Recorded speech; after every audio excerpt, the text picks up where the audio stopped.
मारूफ सहाफ़ी और तज्ज़िया कार इम्तियाज़ आलम ने कहा है कि इस वक्त पाकिस्तानी सियासत का सबसे बड़ा अलमिया ये है कि इस्टेब्लिशमेंट मुखालिफ और प्रो इस्टेब्लिशमेंट दोनों सियासी फरीक इक़्तिदार की खातिर फ़ौज की खुशामद में मसरूफ़ हैं।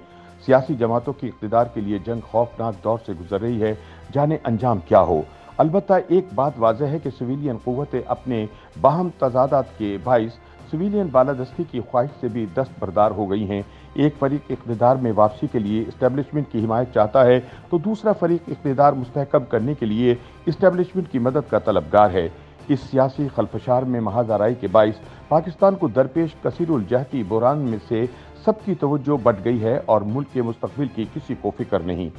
अपने ताज़ा सियासी तजज़िये में इम्तियाज़ आलम कहते हैं कि शहबाज शरीफ हुकूमत तो फ़कत इमरान हुकूमत के छोड़े हुए माली और मालियाती मलबे को कम करने की कोशिशों की बड़ी सियासी कीमत अदा कर रही है, जबकि इमरान खान सियासी फसाद को बढ़ाते हुए माशी दिवालियापन से बचने की कोशिशों को नाकाम करने पर तुले हैं।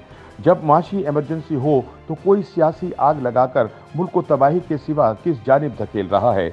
मौजूदा बहरान की एक खुसूसियत यह भी है कि मुक़्तदिर तबक़ात ना सिर्फ अपने बाहम तज़ादात को हल करने के काबिल नहीं बल्कि अपने अपने मफादात में ताकत के आइनी इदारों से बाहर होते जाते हैं। इम्तियाज़ आलम के मुताबिक सुप्रीम कोर्ट में जारी शो मोटो केस में एग्जिट कंट्रोल लिस्ट के रूल्स में तब्दीली का मामला हो या फिर हाई प्रोफाइल केसेस में इंतजामी मुदाखलत के खिलाफ अदालती मुदाखलत, मौजूदा हुकूमत बेयक जुम्बश कलम फारिग हो सकती है। फौज की सियासी न्यूट्रलिटी या गैर जानिबदारी रियासत के आइनी किरदार पर दलालत करती है, लेकिन ये ऐसी गैर सियासी भी नहीं। न्यूट्रलिटी के हाथों इमरान हुकूमत फारिग हुई तो दूसरी हुकूमत इसके बाइस अदम इस्तेहकाम का शिकार हो सकती है। इसलिए आखिरी मसालत कुनिंदा के तौर पर इस्टेब्लिशमेंट अपने दस्तो बाजू फैला रही है।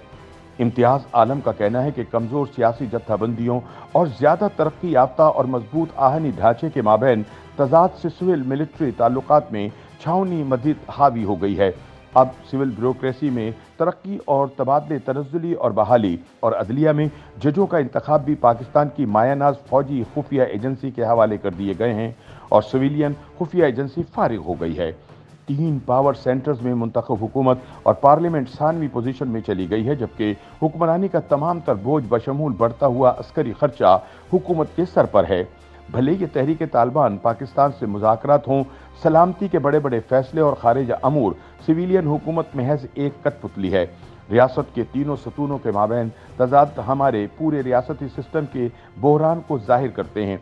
सैफरीकी आइनी इख्तियारात के बरक्स ये एक ऐसा हाइब्रिड निज़ाम है जिसमें वक्ती तौर पर अपने अंदरूनी बहरान को हल करने की ना सिर्फ सलाहियत नहीं बल्कि ताकत का उसूल इस बहरान को मजीद गंभीर बनाता चला जाता है। पूरा रियासती निज़ाम इसी आइनी ढांचे के गलबे में है जिसके बल पर मुमलिकत खुदादात का कारोबार चलता है। इस सलामती की रियासत का इन्हिसार इस पर है कि ये अंदरूनी तौर पर ज़्यादातर ज़राए समेटे और बैरूनी तौर पर एक मौक्कल रियासत बनकर कभी एक और कभी दूसरी सुपर पावर के सामने हाथ फैलाएं या फिर दूसरी सुपर पावर्स के बीच जारी रस्साकशी में फंस के रह जाएं। इम्तियाज़ आलम कहते हैं कि साबिक वज़ीर ख़ज़ाना शौकत तरीन और मौजूदा वज़ीर ख़ज़ाना मिफ्ता इस्माइल में मुनाजरे सिर्फ सियासी ज़रूरतों के लिए हैं, जबकि ये दोनों एक ही तरह की न्यू लिबरल इकनॉमिक्स के मुबल्लिग़ हैं। शौकत तरीन ने IMF से जो माहिदा किया वो बेचारे मिफ्ता इस्माइल के गले पड़ गया। वो करें तो क्या करें, इनकी इकोनोमेट्रिक्स की सिट्टी कहीं गुम होती नज़र आती है। पाकिस्तान जिस कसीरुल जहती बहरान की लपेट में है, इससे निकलने की कोई राह हुक्मरान तबकों को नहीं सूझ रही। हर आने वाली हुकूमत पिछली हुकूमत को मूरद इल्ज़ाम ठहराएगी और हर आने वाली हुकूमत पिछली हुकूमत से ज़्यादा गैर मुस्तहकम होगी। ऐसे में मेहनतकश अवाम जाएं तो कहाँ जाएं कि महंगाई, अफरात ज़र और मुआशी बहरान का ज़्यादातर बोझ उन पर डाल दिया जाता है। अगर हुकूमत 40,000 रुपये तक आमदनी वाले लोगों को खुद इमदादी रकम का मुस्तहिक गर्दान रही है तो कम अज़ कम उजरत और तनख्वाह 40,000 रुपये क्यों नहीं मुकर्रर करती? क्या 20% महंगाई की शरह वाले मुल्क में 4,000 रुपये के अलाउंस से कोई फ़र्क पड़ता है? अब जबकि 4 बरस में रुपए की कदर आधी रह गई है तो उजरत और तनख्वाहों में इजाफा कम अज़ कम 50% तो बनता है, मगर एक ही तरह के उम्रा की जमातों के होते हुए गरीबों का पुरसाने हाल कौन हो।